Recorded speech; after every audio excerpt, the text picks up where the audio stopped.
Hello everyone, स्वागत है आप सभी का YouTube channel oracle engineering classes में। दोस्तों, आपको ये बता दें कि आज से हमारे चैनल पर आपको सिविल इंजीनियरिंग के भी टॉपिक्स की वीडियो मिलना स्टार्ट हो गए हैं। प्रतीक सर उस वीडियो को लेकर आपके साथ डेली आते रहेंगे और ये हम लोग का आज का सेशन है इलेक्ट्रिकल एसएससी जेईई का प्रैक्टिस सेट नंबर 11। तो चलिए हम लोग कंटिन्यू करते हैं उसको। चलिए, हम लोग का पहला क्वेश्चन है material used for insulators are, यानी जो इंसुलेटर के लिए हम मटेरियल कौन सा प्रयोग में लाएंगे। पहला ऑप्शन है पोर्सलिन और टंगस्टन ग्लासेस, या फिर सिलिका, या फिर सीमेंट, या फिर डी है क्ले। यानी निम्नलिखित में से चार ऑप्शन दिए गए हैं, उनमें से हम इंसुलेटर के लिए किस मटेरियल का यूज़ करेंगे। तो देखिए, याद रखिएगा, जितने भी इंसुलेटर्स होते हैं, जितने भी कुचालक होंगे, वो ऐसे मटेरियल से बनाए जाएंगे जिनमें हाई रेजिस्टेंस, जिसमें रेजिस्टेंस क्या होगा, हाई होना चाहिए। इसके साथ ही साथ इस मटेरियल में आपका हाई मैकेनिकल स्ट्रेंथ, यानी जो इसका यांत्रिक सामर्थ्य है, स्ट्रेंथ है, वो भी आपका उच्च होना चाहिए। ठीक, तो इसमें हम लोग प्रिफर करेंगे ऑप्शन नंबर ए को, यानी पोर्सलिन और जो टफ एंड ग्लास है वो आपका इंसुलेटर बनाने के लिए प्रयोग में लाया जाएगा। ठीक है, फिर याद रखिएगा, मॉडर्न टाइम में आपका जो ग्लास इंसुलेटर है ये बहुत ही ज़्यादा प्रयोग में लाया जा रहा है। इसमें जो ब्रेकडाउन वोल्टेज है वो 1500 kV पर सेंटीमीटर होता है। ठीक, आप देखते होंगे जो नई ट्रांसमिशन लाइन है उसमें आपको नीचे से देखने पर हरे हरे रंग के, गोल गोल आकार के हरे रंग के दिखेंगे, वो पारदर्शी ग्लास के ही इंसुलेटर बनाए जाते हैं। ठीक, चलिए नेक्स्ट क्वेश्चन नंबर 2, इसमें पूछा गया है for a 132 kV transmission line the number of insulators required is, यानी 132 kV की लाइन है, उस लाइन के लिए आप कितने कुचालक का प्रयोग करेंगे। पहला ऑप्शन दिया गया है 11 कि 6 कि 10 कि एनी, किसी भी नंबर का आप चाहे जितना यूज़ कर सकते हैं। तो नहीं, चाहे जितना नहीं, हम लोग को मालूम है कि हम लोग चाहे आपका सस्पेंशन टाइप का हो, ठीक, या फिर हम लोग का टेंशन टाइप का इंसुलेटर हो। ठीक है, ये दोनों ही इंसुलेटर कई पिन टाइप इंसुलेटर को जोड़कर बनाए जाते हैं। ठीक है, और जो पिन टाइप का इंसुलेटर है इसकी डिज़ाइन हम लोग करते हैं एक डिस्क की 11 kV के लिए। किसके लिए? 11 kV के लिए, वो फेज वोल्टेज होता है। तो हम लोग से यहाँ क्वेश्चन पूछा गया है 132 kV के लिए। ठीक है, तो ये जो दिया गया है बंधु, ये होता हम लोग का क्या, लाइन वोल्टेज। तो लाइन वोल्टेज है, जबकि डिज़ाइन की गई किसके लिए, फेज वोल्टेज के लिए। दैट्स मीन इस वोल्टेज को कन्वर्ट करना पड़ेगा किसमें, फेज वोल्टेज में। तो Vp बराबर क्या होता है, VL/√3। VL/√3 कर दीजिए। आप इसको सॉल्व करेंगे, जो भी सोल्यूशन आएगा, ठीक है, नियर अबाउट 7 के आसपास आता है। ठीक है, 7। फिर इसके बाद में, ठीक है, हम उसमें 2 या 3 स्ट्रिंग जो डिस्क है, 2 या 3 एक्स्ट्रा लगा देते हैं। कोई भी केवी की लाइन हो, जब भी आप बात करेंगे पिन टाइप इंसुलेटर को जोड़कर, चाहे आप सस्पेंशन बना रहे हो चाहे टेंशन बना रहे हो, तो जो भी वोल्टेज दिया है उसको कन्वर्ट करेंगे फेज वोल्टेज में।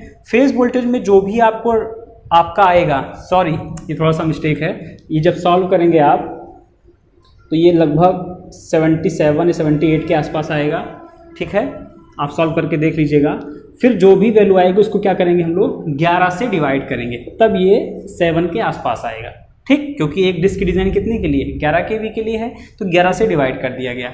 अब जो भी वैल्यू आई 11 से डिवाइड करने के बाद उसमें 2 या 3 हम डिस्क क्या करेंगे, और जोड़ दिया जाएगा। ठीक, हम एक्स्ट्रा ही रखते हैं, जिससे हम लोग का अगर हाई वोल्टेज हो, किसी तरीके से वोल्टेज बढ़ता है, तो हम लोग का वो इंसुलेटर खराब ना हो। ठीक है, तो लगभग ये 10 इंसुलेटर लगाए जाते हैं, 10 से 11 इंसुलेटर 132 kV के लिए। ठीक है, तो यहाँ पर ऑप्शन नंबर हम लोग का सी करेक्ट वन हो जाएगा।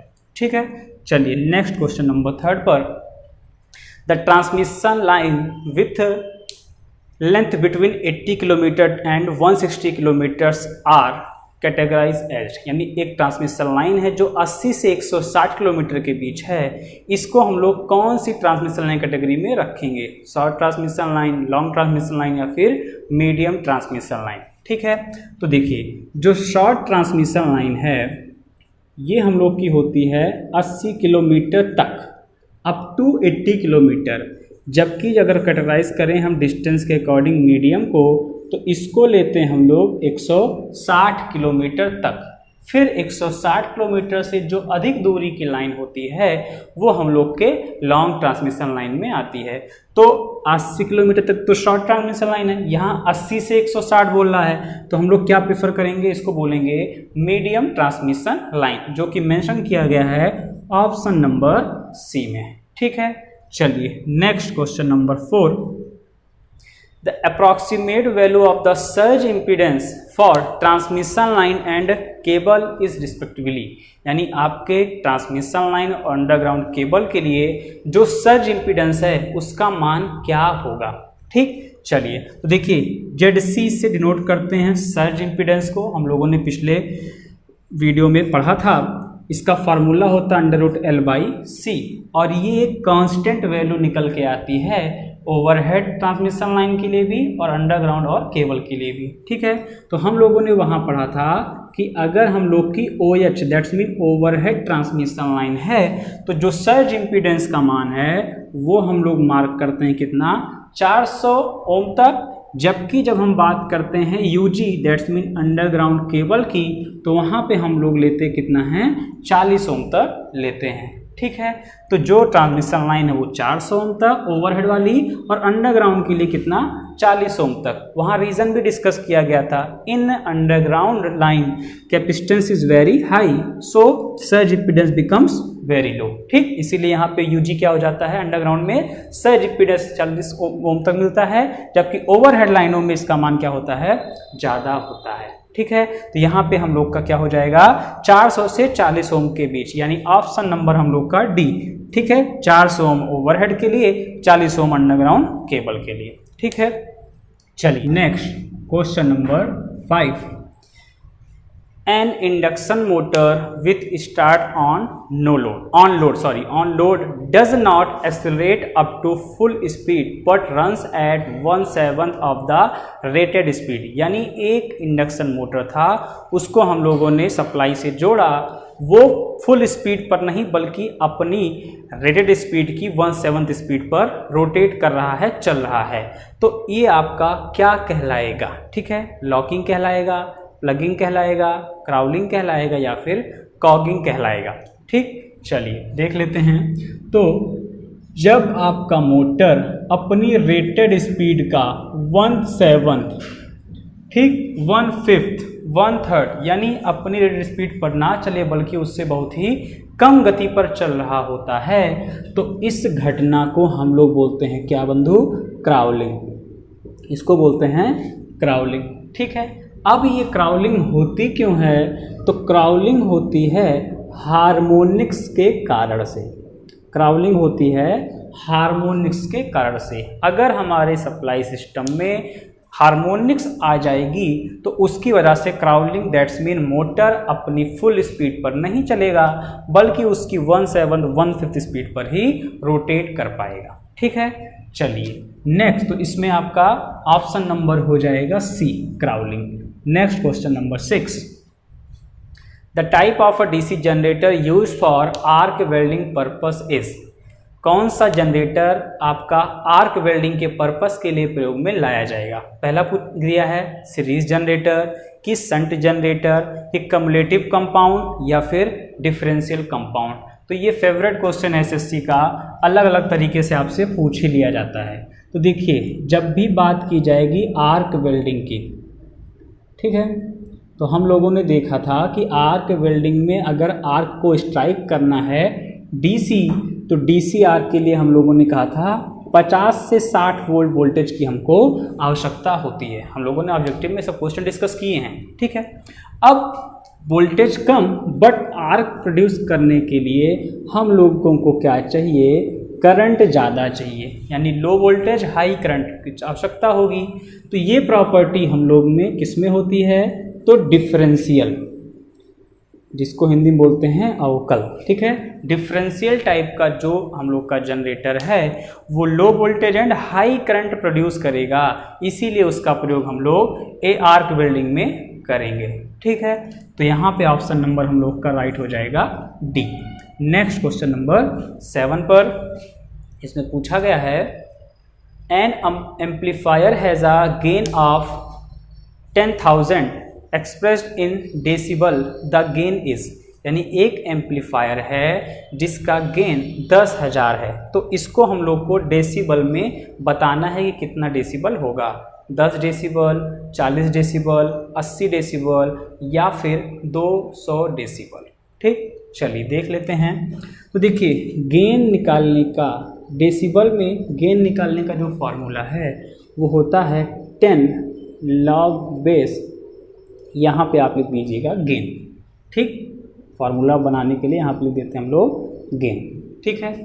10 लॉग गेन बेस 10, तो यहाँ पे जो दिया गया गेन उसको लिख लेते हैं। अब ये जो वैल्यू किस में आएगी, ये आएगी वैल्यू आपकी डेसिबल में, ठीक है। चलिए तो 10 लॉग कितना दिया गया है 10,000, ठीक है, ये हो गया। इस 10,000 को हम लोग कैसे लिख सकते हैं, 10 की पावर 4, इतना चीज़ कर सकते हैं। अब इसको तोड़ लीजिए तो क्या हो जाएगा, 10 इंटू ये कहाँ चलाएगा, 4 आगे आ जाएगा, लॉगरिथमिक रूल से लॉग कितना 10 बेस 10, लॉग 10 बेस 10 की वैल्यू कितना 1, तो 1040 डेसिबल, ये आपका क्या हो जाएगा, आंसर हो जाएगा, ठीक है। तो गेन आपका दिया गया था, हमने उस गेन को डेसिबल में कन्वर्ट कर लिया, ठीक। तो ये आप छोटा सा फॉर्मूला याद रखिएगा, ठीक है। तो यहाँ पे हम लोग मार्क करेंगे ऑप्शन नंबर बी को, ठीक। चलिए नेक्स्ट क्वेश्चन नंबर 8, इसमें पूछा गया है in a 2 watt meter method of power measurement the power factor is 0.5, यानी 2 वाट मीटर विधि से हम लोग 3 फेज पावर का मेजरमेंट अगर कर रहे हैं तो पावर फैक्टर हमको मिलता, पावर फैक्टर 0.5 पर, ठीक है। 1 वाट मीटर की रीडिंग क्या होगी, यही पूछा गया है, ठीक। तो देखिए होता क्या है, 2 वाट मीटर मेथड में जो W1 वाट मीटर है और जो W2 वाट मीटर है, W1 वाट मीटर पढ़ेगा आपका VI cos 30 + 5, ठीक, और W2 पढ़ेगा VI cos 30 - 5। आप किसी को भी प्लस माइनस कर लीजिए, कोई चेंज नहीं आने वाला है, ठीक है। फाई क्या होता है बंधु, फेज एंगल होता है। अब यहाँ पे हमसे पूछा गया कि आपको बताना है व्हेन cos फाई कितना 0.5, यानी पावर फैक्टर 0.5 मार्क कर दिया गया है, ठीक। रटे हैं तो अच्छी बात है, वरना सॉल्व करना भी सीख लेते हैं। 0.5 इसको हम लोग क्या 1/2 लिख सकते हैं, जी हाँ बिल्कुल लिख सकते हैं। अब cos में कितने की वैल्यू 1/2 होती है, तो आप कहेंगे 60 डिग्री की, तो फाई की वैल्यू कितनी आ गई, 30 डिग्री आ गई। यहाँ तक सबको क्लियर है। चलिए अब फाई का मान 60 डिग्री हमको मिल गया, जब फाई का मान 60 डिग्री मिला तो इसमें हम पुट कर देते हैं, तो क्या हो जाएगा 30 + 60 कितना 90, cos 90 का मान कितना हो गया 0, cos 90 का मान हो गया 0। जबकि यहाँ करेंगे 30 - 60 -30 आएगा, cos -θ का cos θ होगा, यानी कुछ ना कुछ वैल्यू आएगी, ये 0 नहीं होगा, ठीक है। लेकिन एक चीज़ तो श्योर है ना कि W1 जो 1 वाट मीटर है उसकी रीडिंग क्या आएगी 0 आएगी। तो कुछ लोगों ने रटा हुआ है कि भाई 0.5 जब भी पूछेगा या फिर पूछे फेज एंगल 60 डिग्री है तो उस कंडीशन में 1 वाट मीटर की रीडिंग क्या आएगी 0 आ जाएगी, ठीक है। यही हम मार्क करेंगे, ऑप्शन नंबर ए में मेंशन किया गया है 0, ठीक है। ऐसे किसी भी एंगल पे किसी भी पावर फैक्टर पे हो तो आप आसानी से बता सकते हो, ठीक। चलिए नेक्स्ट क्वेश्चन नंबर 9 पर देखिए। क्वेश्चंस को आप ये मत सोचिए कि काफ़ी सिंपल हैं या बहुत टफ हैं, क्वेश्चंस का लेवल ऐसे ही रहेगा, बस आपको अपनी प्रिपरेशन को अच्छा करना है कि मिस्टेक नहीं करनी हमको, ठीक है। चलिए नेक्स्ट क्वेश्चन नंबर 9 पर thermal runaway and pinch off the phenomena are associated with, यानी जो थर्मल रन अवे है और जो पिंच ऑफ है ये किसका फिनोमिना है। पहला है FET एंड BJT का, कि BJT और FET का, कि बोथ BJT एंड FET दोनों का, या फिर केवल FET का, ठीक है। अब देखिए रिस्पेक्टिवली पूछा है, पहले यहाँ पे दिया गया है thermal run away, thermal run away, ठीक, और दूसरा दिया गया है pinch of, pinch of voltage. ठीक है, तो देखिए जो थर्मल रनअवे की घटना है ये होती है बीजेटी, बाईपोलर जंक्शन ट्रांजिस्टर में। फॉरवर्ड बायस में जब आप वोल्टेज को बहुत ज़्यादा बढ़ा दोगे तो एक कंडीशन आएगी कि फॉरवर्ड बायस में भी वोल्टेज बढ़ने की वजह से जंक्शन में ब्रेकडाउन हो जाएगा, उसको बोलते हैं थर्मल रन अवे। ठीक है, और पिंच ऑफ क्या है? पिंच ऑफ को बोला जाता है, ये क्रिएट होगा, ये फिनोमिना देखने को मिलेगा FET में, जब आप गेट वाले वोल्टेज पे, ठीक है, FET का प्रिंसिपल अगर पता हो तो गेट टर्मिनल पे जब आप वोल्टेज लगाते हो तो एक कंडीशन ऐसी आती है कि जो चैनल बना होता है ना, ऐसे जो चैनल बना होता है ये चैनल पूर्णतः क्या होता है, बंद हो जाता है। तो जिस चैनल पर गेट टर्मिनल पर लगाया गया वह वोल्टेज जिससे चैनल बंद हो जाए, और चैनल बंद होने के बाद हमको ये मालूम होता है कि जो ड्रेन करंट है ID उसकी वैल्यू क्या हो जाती है, 0। ठीक, तो वो वोल्टेज क्या कहलाता है, पिंच ऑफ वोल्टेज। ठीक है, तो पिंच ऑफ वोल्टेज की घटना FET में होती है, जबकि थर्मल रनअवे की घटना BJT में होती है। ठीक है, तो BJT और FET रिस्पेक्टिवली वाला ऑप्शन सही होगा, that's mean option number B। Clear? चलिए next question number 10। In thyristor यानी SCR में holding current is always exactly equal to the latching current. ठीक है, या फिर होल्डिंग करंट आपकी बड़ी होती है लैचिंग करंट से, या होल्डिंग करंट आपकी कम होती है लैचिंग करंट से, या फिर दोनों करंट लगभग बराबर होती हैं या चेंज होती रहती हैं। ठीक है, 4 ऑप्शन दिए गए हैं। देखिए अगर हम लोग ने ध्यान से पढ़ा हो SCR तो एक ऑब्जेक्टिव में क्वेश्चन रेशियोज को लेकर भी पूछा गया था। वहाँ पूछा था लैचिंग करंट और होल्डिंग करंट का रेशियो क्या होता है, तो वहाँ पे हम लोगों ने पढ़ा था कि ये 2 से 3 के बीच में होता है, ये 2 से 3 के बीच में होता है। तो अगर ये रिलेशन याद है तो आप इसका आंसर आसानी से दे सकते हैं। अब आप ये बताइए इनमें से कौन सी वैल्यू ज़्यादा रही होगी। जाहिर सी बात है कि लैचिंग करंट ज़्यादा रही होगी, होल्डिंग करंट कम रही होगी। ठीक है, तो always latching current is greater than holding current. Latching current जिस पे थायरिस्टर टर्न ऑन हो जाता है, होल्डिंग करंट से कम मान की धारा होने पर थायरिस्टर आपका टर्न ऑफ हो जाता है। ठीक, तो यहाँ पे हम लोग का लैचिंग करंट ज़्यादा और होल्डिंग करंट कम, यानी holding current is usually lower than the latching current, option number C। ठीक, next question number 11। An RLC circuit resonant at 50 hertz. एक RLC सर्किट है जिसमें आपका 50 हर्ट्ज पे रिजोनेंस हो रहा है। The power factor of the circuit at a frequency lower than 50 hertz, यानी 50 हर्ट्ज से कम की आवृत्ति पर आपका परिपथ का पावर फैक्टर कैसा होगा, लीडिंग होगा, लैगिंग होगा, 0 होगा कि यूनिटी होगा। देखिए अब RLC सर्किट की बात किया है, ठीक है, तो हम इसको कंसीडर करके चलेंगे कि ये सीरीज सर्किट है जब तक कि वहाँ पे मेंशन ना कर दे पैरेलल है। ठीक है, तो सीरीज RLC सर्किट है तो इसके लिए कंडीशन है, ठीक, एट रिजोनेंस,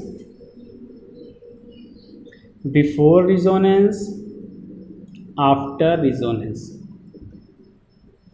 रिजोनेंस पर जो पावर फैक्टर होता है तो वो कोई भी सर्किट हो कितना होता है, यूनिटी, चाहे वो सीरीज हो चाहे वो पैरेलल हो। अगर सीरीज बात कर रहा है तो बिफोर रिजोनेंस से पहले पूछेगा तो आप मार्क करेंगे क्या, लीडिंग नेचर का होगा, और आफ्टर रिजोनेंस हम बात करेंगे क्या होगा, लैगिंग नेचर का हो जाएगा। किसमें, सीरीज में। यही सारी कंडीशन आपकी पैरेलल में, दैट्स मीन ये दोनों कंडीशन पैरेलल सर्किट के लिए क्या होगी, उल्टी हो जाएगी, चेंज हो जाएगी। मतलब बिफोर रिजोनेंस वो लैग बिहेव करेगा, आफ्टर रिजोनेंस वो लीड बिहेव करेगा, क्या, पैरेलल रिजोनेंस सर्किट। ठीक है, चलिए तो यहाँ पे हम लोग क्या मार्क करेंगे, ए, क्योंकि 50 हर्ट्ज पे हो रहा था, 50 हर्ट्ज से कम पर पूछा, मतलब रिजोनेंस से पहले, और वहाँ पे बिहेव कैसा है, लीडिंग नेचर का है। ठीक है, चलिए नेक्स्ट क्वेश्चन नंबर 12 पर। A voltage of 10 volt is applied to a circuit with 1 ohm resistor connected to an inductor whose voltage drop is 8 volt। यानी हम लोग के पास एक 10 वोल्ट का वोल्टेज था जिसको हम लोगों ने एक ओम के रजिस्टर के साथ अप्लाई किया, और वो रजिस्टर एक इंडक्टर के साथ जुड़ा हुआ है। ठीक, चलिए थोड़ा बना लेते हैं सर्किट को।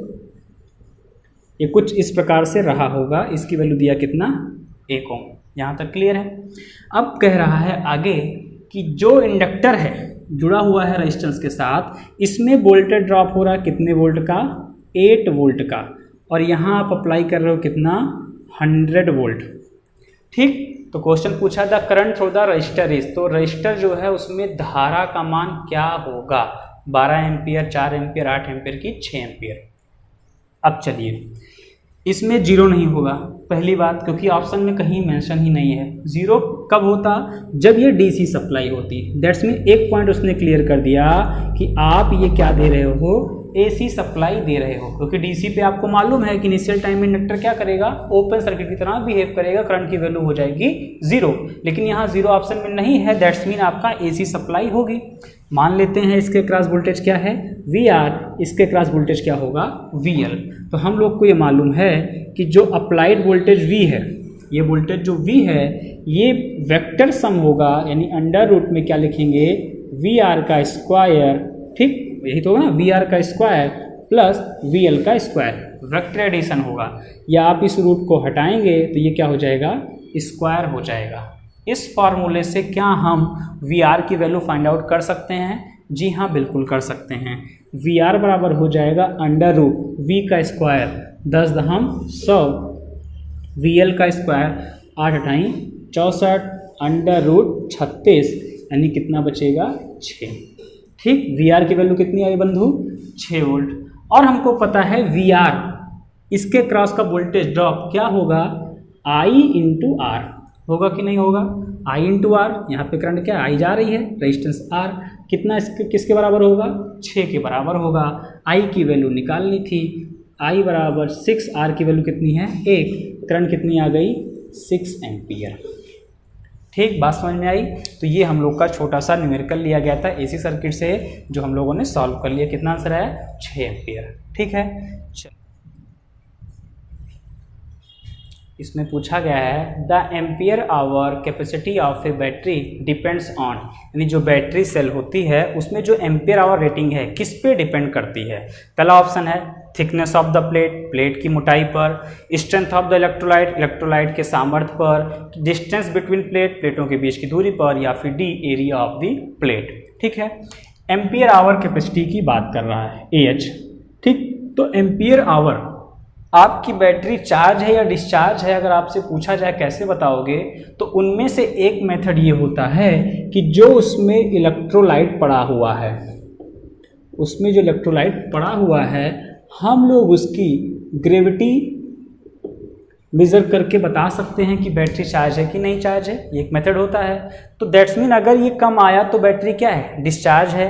तो आपका जो AH है, एम्पियर आवर कैपेसिटी है, वो आप आसानी से इलेक्ट्रोलाइट की ग्रेविटी का मेजरमेंट करके बता सकते हो कि क्या होगा। तो यहाँ पे हम लोग मार्क करेंगे ऑप्शन नंबर बी को, स्ट्रेंथ ऑफ इलेक्ट्रोलाइट। इलेक्ट्रोलाइट के स्ट्रेंथ को माप कर हम AH यानी एम्पियर आवर कैपेसिटी के बारे में बता सकते हैं। ठीक है, चलिए नेक्स्ट क्वेश्चन नंबर 14। इसमें पूछा गया है a single phase winding in a single phase motor produce. एक सिंगल फेज का मोटर है, उसमें जो सिंगल फेज वाइंडिंग है वो क्या उत्पन्न करती है। ठीक, alternating magnetic field, rotating magnetic field, कि स्टडी स्टेट मैग्नेटिक फील्ड, या फिर स्टेशनरी मैग्नेटिक फील्ड। ठीक है, देखिए जब भी आप बात करेंगे सिंगल फेज से, ठीक है, तो सिंगल फेज सप्लाई से, सिंगल फेज इंडक्शन मोटर हैं, इनसे आपका हमेशा पल्सेटिंग, जिसको हम लोग अल्टरनेटिंग भी बोलते हैं, ठीक है, अल्टरनेटिंग मैग्नेटिक फील्ड क्रिएट होगा। जबकि आपका जो 3 फेज इंडक्शन मोटर है, 3 फेज सप्लाई है, इस सप्लाई से आपका रोटेटिंग मैग्नेटिक फील्ड क्रिएट होती है। ठीक है, तो सिंगल फेज पूछा है तो उसमें क्या होगा, alternating magnetic field, that's mean option number A correct one हो जाए। नंबर 15 जिसमें बोला गया है two identical inductors are connected in a series on a common core and have a total inductance of 600 millihenry. यानी कुछ ऐसा है, एक कोर है, इस कोर पर 2 इंडक्टर को लपेटा गया है, ठीक है, और सीरीज में है, ये कुछ इस प्रकार से इसे लपेट दिया गया, जोड़ दिया गया श्रेणी क्रम में। तब इसका इंडक्टेंस और इसका इंडक्टेंस दोनों क्या है, बराबर है, और इस कॉम्बिनेशन का जो टोटल है वो कितना मिल रहा है हमको, 600 मिली हेनरी। ठीक है, फिर कह रहा है आगे when one of the coils is reverse and the total inductance is 0, जब दोनों में से किसी को उल्टा कर दिया जाता है, रिवर्स कर दिया जाता है, तो जो टोटल इंडक्टेंस है जब रिवर्स कर रहे हो तो कितना हो जा रहा है 0। तो आपको बताना है the coefficient of the mutual coupling is, तो म्यूचुअल कपलिंग का जो है वैल्यू कितनी होगी। तो देखिए अगर ये पहले जोड़ने पर वैल्यू ज़्यादा मिल रही थी, दैट्स मीन किस में होंगे, हेल्पिंग नेचर में होंगे। ठीक है, इंडक्टर के कॉम्बिनेशन का वीडियो आपको प्लेलिस्ट में मिल जाएगा बेसिक इलेक्ट्रिकल की।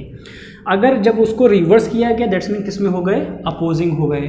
तो अगर आप ये देखिए कि जो कपलिंग कोफिशिएंट है इसने पूरा भाई दोनों की वैल्यू बराबर थी, तो जो म्यूचुअल कपलिंग रही होगी पहले इतनी ज़्यादा थी, कितना मिल रहा था 600 मिली हेनरी मिल रहा था, जब उल्टा किए तो पूरा कितना हो जा रहा है 0। दैट्स मीन जितने फ्लक्स थे पूरे के पूरे क्या कर रहे हैं, उसका अपोज कर रहे हैं, विरोध कर रहे हैं। तो उस केस में आप कहेंगे के की वैल्यू क्या है, पूरा का पूरा विरोध कर रहा है, तो म्यूचुअल कपलिंग कितनी हो जाएगी, 1 हो जाएगी। ये तो था थ्योरिकल। अब जिसको सॉल्व करना है वो भी देख ले कैसे सॉल्व करेंगे। फर्स्ट कंडीशन में जब वो हेल्पिंग नेचर हैं तो फार्मूला क्या होगा, L प्लस L, क्योंकि दोनों इंडक्टेंस क्या बराबर हैं, plus 2m is equal to 600 millihenry. ठीक, ये सीरीज का फार्मूला।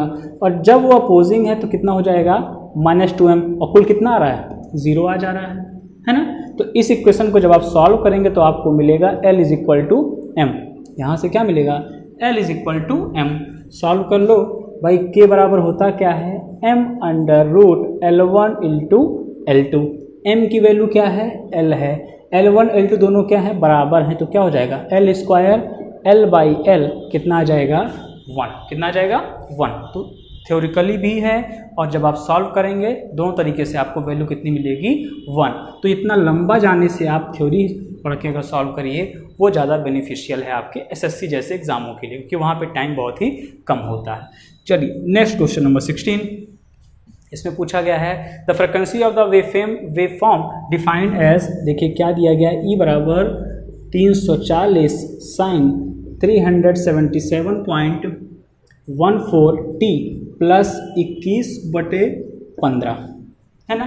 आपको इस इक्वेशन में बताना है कि फ्रिक्वेंसी की वैल्यू क्या होगी, 50 हर्ट्ज होगी, 60 हर्ट्ज होगी, 55 हर्ट्ज होगी कि 37.7 हर्ट्ज होगी। तो देखिए इसका तुलना कर लीजिए, E इज इक्वल टू क्या होगा, E M sine omega T plus 5 है ना। 5 की जगह पे 21/15, उससे हमको कोई मतलब नहीं है, हमको फ्रिक्वेंसी चाहिए, दैट्स मीन एंगुलर वेलोसिटी पता होनी चाहिए ओमेगा बराबर क्या होता है 2πf, और यहाँ ओमेगा की जगह पे कितना लिखा हुआ है 377.14। ठीक, तो ए बराबर किसके हो जाएगा 2πf के। यहाँ से जब आप सॉल्व करेंगे तो फ्रिक्वेंसी निकल के आ जाएगी कितनी, नियर अबाउट 60 हर्ट्ज। ठीक, तो ये आपका सलूशन हो गया।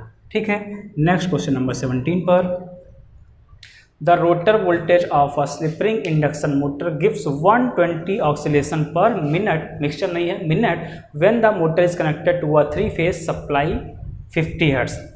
आपका एक मोटर था जिसमें रोटर में जो ईएमएफ या वोल्टेज जनरेट हो रहा है उसका जो ऑक्सीलेशन कितना बोला गया है 120 ऑक्सीलेशन पर मिनट।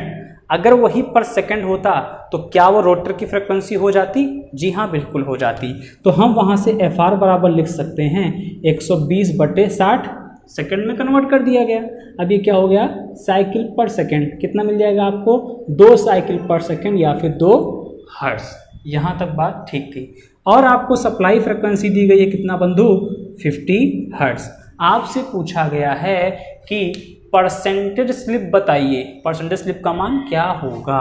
तो परसेंटेज स्लिप अगर एफ आर और एफ की वैल्यू मालूम है तो हम फार्मूला पढ़े हैं एफ आर बराबर एस इंटू एफ। यहाँ से एस बराबर क्या मिलेगा F R by F into 100 कर लो, ये क्या हो जाएगा परसेंटेज स्लिप हो जाएगा। सॉल्व कर लीजिए 2/50 × 100 यानी कितना आ जाएगा 2 दूनी 4%, कितना आ जाएगा 4%, यानी ऑप्शन नंबर हम लोग मार्क करें कौन सा बी। ठीक, तो ये छोटे छोटे क्वेश्चंस एसएससी के एग्ज़ाम में मिलेंगे आपको। ठीक, तो इस पर जितना ज़्यादा प्रैक्टिस रहेगी वही आपके लिए बेनिफिशियल है। चलिए नेक्स्ट क्वेश्चन नंबर 18 पर, इसमें पूछा गया है चूज द करेक्ट स्टेटमेंट, आपको सही स्टेटमेंट बताना है।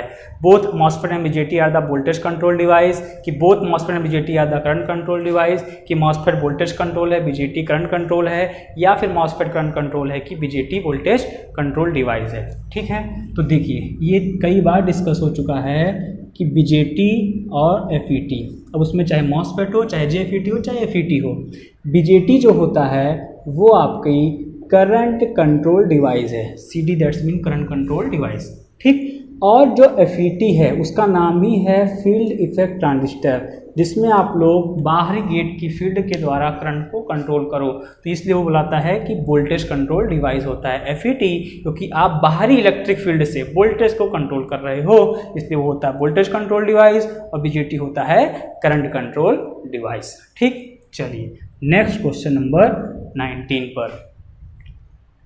The pitch of arc with 96 stator slot and 6 pole is, यानी आपका 96 स्लॉट्स हैं और 6 पोल हैं, तो आपको पिच बताना है, यानी पोल पिच की ही बात कर रहा है। तो पोल पिच बराबर छोटा सा फार्मूला हम लोग के दिमाग में आता है क्या, स्लॉट पर पोल, यानी स्लॉट बटे पोल। कितने स्लॉट दिया गया है, 96, कितने पोल की मशीन है 6, तो इसको सॉल्व कर लेंगे हम लोग का वही आंसर हो जाएगा। ठीक, कितना हो जाएगा, ठीक है 12 छक्का 96, ठीक है ना, क्या हुआ भाई 12 नहीं सॉरी 16 छक्का 96, 16 आ जाएगा, है ना, ऑप्शन में भी नहीं था तो 19 का बी 16। चलिए next question number 20। If an alternator is operating lagging power factor it's voltage regulation will be, अगर आपका एक अल्टरनेटर जो है वो आपका लैगिंग पावर फैक्टर पे ऑपरेट कर रहा है तो इसका वोल्टेज रेगुलेशन सदैव क्या होगा, पॉजिटिव होगा कि जीरो होगा कि निगेटिव होगा कि वोल्टेज रेगुलेशन पावर फैक्टर से इंडिपेंडेंट है। जी नहीं, इंडिपेंडेंट नहीं है, डिपेंड करता है। जब भी हम लोग का लैगिंग पावर फैक्टर है तो एक चीज़ हमेशा क्लियर है कि ड्रॉप ज़्यादा हो रहा होगा और जो आपका रेगुलेशन हमेशा किस में आएगा, पॉजिटिव में आएगा। हाँ, अगर आपका लीडिंग पावर फैक्टर है तो it may be positive, it may be negative, we are not sure. ठीक, लेकिन अगर लैगिंग है तो we clearly says that voltage regulation is always positive. ठीक है, चलिए तो इसमें ऑप्शन नंबर हम मार्क करेंगे A. Question number 21, silicon doped with gallium is, silicon की जब गैलियम के साथ डोपिंग की जाएगी तो वो इंट्रिंसिक सेमीकंडक्टर बनेगा कि एक्सट्रिंसिक सेमीकंडक्टर बनेगा कि पी टाइप बनेगा कि एन टाइप बनेगा। अब ऐसे क्वेश्चनों में कभी कभी कंफ्यूजन होती है, दो ऑप्शन सही लग रहे हैं। ठीक, कोई कहेगा कि भाई शुद्ध अर्धचालक है सिलिकॉन, उसमें आप गैलियम मिला रहे हो तो वो तो एक्सट्रिंसिक बनेगा, श्योर है। लेकिन अगर उसने बोल दिया कि गैलियम मिला रहे हो तो हमको ये मालूम है गैलियम ट्राइवैलेंट की इम्प्योरिटी है, और जब ट्राइवैलेंट की इम्प्योरिटी मिलाएंगे तो क्या बनेगा, पी टाइप बनेगा। तो आप तो श्योर हो कि पी टाइप बनेगा। एक्सट्रिंसिक है, उसके दो पार्ट पी टाइप और एन टाइप, लेकिन हमें मटेरियल अगर मालूम है तो हम आसानी से डिफाइन कर सकते हैं कि वो पी टाइप है कि एन टाइप है। तो यहाँ हम बोलेंगे वो क्या है, पी टाइप का मटेरियल बनाएगा, यानी वो क्या बनेगा, पी टाइप का सेमी कंडक्टर, क्योंकि गैलियम वहाँ पे मेंशन किया गया है, यानी ऑप्शन नंबर सी। अगर वो बोलता कि सिलिकॉन में कुछ और मिला रहे हैं, कोई अशुद्धि मिला रहे हैं, तो हम श्योर नहीं थे कि पी बनेगा कि एन बनेगा, तो वहाँ पे हम क्या मार्क करते, ऑप्शन नंबर बी को, यानी एक्सट्रिंसिक सेमी कंडक्टर। ठीक बंधु, चलिए next question number 22। A transformer has a percentage resistance drop of 3% and impedance drop of, sorry impedance नहीं होगा, reactance होना चाहिए था, reactance drop of 5%। यानी एक आपका ट्रांसफार्मर है जिसमें रेजिस्टेंस जो ड्रॉप हो रहा है परसेंटेज में वो 3% का है और रिएक्टेंस में हो रहा है 5% का। आपको रेगुलेशन बताना है 0.8 पावर फैक्टर, वो भी लैगिंग पर, वो भी लैगिंग पर कि क्या होगा। ठीक है, तो रेगुलेशन का एक छोटा सा formula, resistive voltage drop into cos phi plus, चूंकि लैगिंग बोला इसलिए क्या लगाएंगे प्लस, लीडिंग पे क्या लगाते माइनस, वी एक्स यानी रिएक्टेंस वोल्टेज साइन फाई। अब कॉस फाई की वैल्यू दिया गया है, कॉस फाई की वैल्यू 0.8, तो अगर कॉस फाई 0.8 तो हमको डायरेक्टली पता होना चाहिए कि साइन फाई कितना होगा 0.6। ये सब चीज़ें निकालने में ही बैठेंगे, हमको पता होना चाहिए, जो टाइम बच जाएगा। रख लीजिए। परसेंटेज वी आर की वैल्यू कितनी दिया गया है 3%, गुणे कॉस फाई की वैल्यू कितना है 0.8, इम्पीडेंस नहीं वो रिएक्टेंस होगा, रिएक्टेंस वोल्टेज ड्रॉप दिया गया कितना 5%, 5 गुणे साइन फाई की वैल्यू कितनी 0.6। सॉल्व कर लीजिए, 8 तारीख 24 प्लस 5 छक 30, 5 छक 30 है ना, 8 तारीख 24 2.4 कितना आ जाएगा 7.4% है ऑप्शन में। सॉरी इसका ऑप्शन वी आर 3%, ठीक है। 3 गुणे 8 तारीख 24, 5 गुणे 0.6 तो 5 छक 30 सही है, ये भी सही है। ऑप्शन में थोड़ी सी गड़बड़ी है, वो 2.4 ना होकर बल्कि 7.4% रहेगा, है ना। चलिए नेक्स्ट क्वेश्चन नंबर 23 पर।